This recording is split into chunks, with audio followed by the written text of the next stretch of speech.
In 1856, engineers laying the Lahore to Multan Railway in British Punjab needed ballast for the trackbed. They found it in the crumbling mounds near a village called Harappa. Millions of bricks, uniform in size, baked to a hardness that made them ideal for packing beneath iron rails. The engineers did not ask where the bricks had come from. They did not notice that every brick conformed to a single ratio, 4 to 2 to 1, maintained across what had once been a city of 40,000 people. They did not find the drains, or the covered sewers, or the household toilets that had served ordinary families 4,000 years before the first flushing lavatory was installed in a London townhouse. They simply loaded the bricks onto carts and buried them under the railway.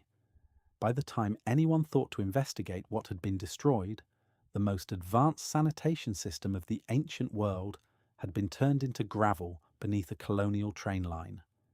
I found the railway detail in a footnote. The sanitation system it destroyed took longer to understand. The civilization those bricks belonged to is formally called the Indus Valley civilization, sometimes the Harappan civilization, after the site the railway engineers dismantled. Its mature urban phase lasted from roughly 2600 to 1900 BCE. At its height, it sustained a population of approximately 5 million people across more than 1,050 identified sites, stretching from northeastern Afghanistan through Pakistan and into northwestern India. In geographical terms, it was larger than Egypt and Mesopotamia combined. This is not a contested claim. It is a matter of mapped settlement distribution. What made the civilization remarkable was not its size, but its priorities. I have spent months working through the excavation reports from Mohenjo-Daro, the best preserved of the major cities, and the infrastructure documented.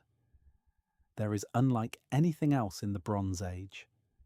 Private bathrooms were standard in residential houses. Seated toilets, built from brick, connected through terracotta pipes to covered drains running beneath the streets. The drains were lined with brick and fitted with removable inspection covers, so maintenance workers could lift a slab and clear blockages. Vertical waste chutes carried refuse from upper stories to the street-level sewer. Over 700 wells have been identified at Mohenjo-Daro alone, many of them private, built into household courtyards. The Great Bath, which sits on the Citadel Mound, measures 12 metres by 7 metres and nearly 2.5 metres deep. Its floor and walls were sealed with bitumen, a natural waterproofing agent, applied with a precision that prevented leakage for centuries. The structure had its own drainage channel and a dedicated water supply. No comparable public bathing facility exists anywhere in the ancient world at that date. I keep returning to a line from Sir Mortimer Wheeler, who directed excavations at Mohenjo-Daro in 1947. He wrote that the city's sanitary arrangements could well be envied in many parts of the world today. Wheeler was not given to overstatement. He was a military man who ran his digs like campaigns. When he described a Bronze Age sewerage system as enviable, he meant it as a plain observation. Neither Egypt nor Mesopotamia provided domestic sanitation at this scale. Ordinary residents of Mohenjo-Daro had access to private bathing platforms and waste removal that European cities would not replicate until Joseph Bazalgette built London's interceptor sewers in 1875. That is a gap of nearly 4,000 years. And yet this civilization remains marginal in most standard history curricula. Of its 1,050 known sites, only 96 have been excavated. The Indus script, found on more than 3,500 surviving seals, has never been deciphered. A century of scholarship has produced no consensus on whether the symbols represent a full language or something else entirely. The civilization that solved urban sanitation in the Bronze Age left no readable text. It cannot speak for itself. Now consider why a civilization of this sophistication remained entirely unknown to modern scholarship until 1924. Here is where the history becomes difficult to explain as mere oversight. The Indus Valley civilization was not suppressed by conspiracy. There were no secret meetings, no deliberate cover-ups in the dramatic sense. What happened was something more durable than a conspiracy. It was structural marginalization, built into the foundations of how Western scholarship defined the word civilization itself. The template was set long before anyone dug at Harappa. Civilization meant monumental architecture dedicated to rulers. It meant readable texts, preferably praising kings. It meant tombs filled with gold, palaces with throne rooms, temples with hierarchies of priests. The Indus Valley built none of these things, or at least none that have survived in recognizable form. It built sewers, it built wells, it built toilets for ordinary households.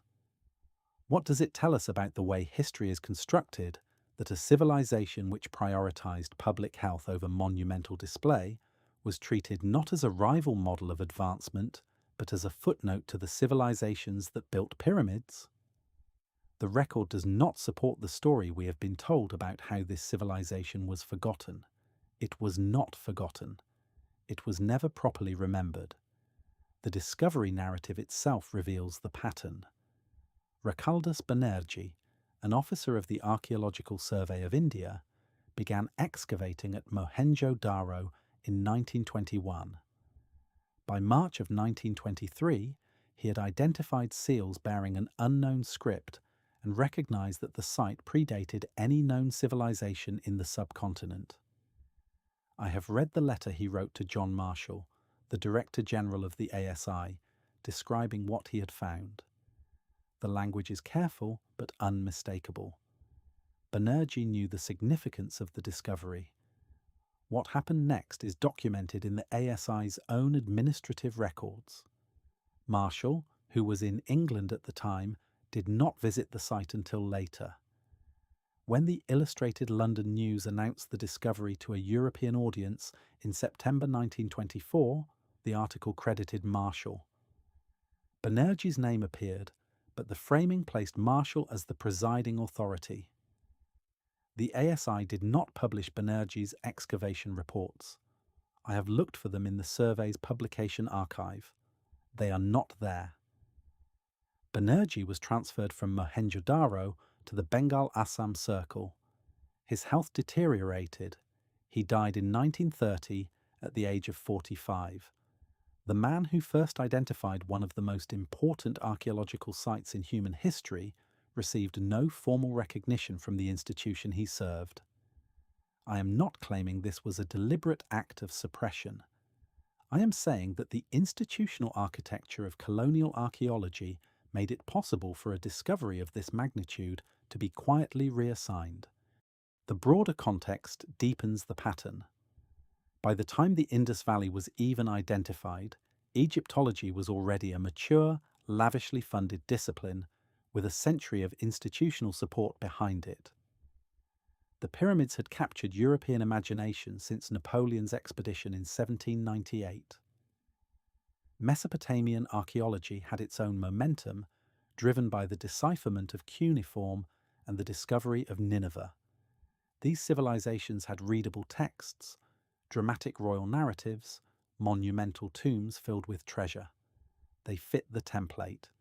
The Indus Valley did not. Consider the problem of the script. Over 3,500 seals survive, bearing sequences of symbols that no one can read. The scholarly disagreement is not minor. Iravatham Rao counted 62 distinct signs, which would suggest a symbolic system rather than a language. Asko Parpola identified 425. Brian Wells catalogued 676. A civilization's voice depends on which count is correct.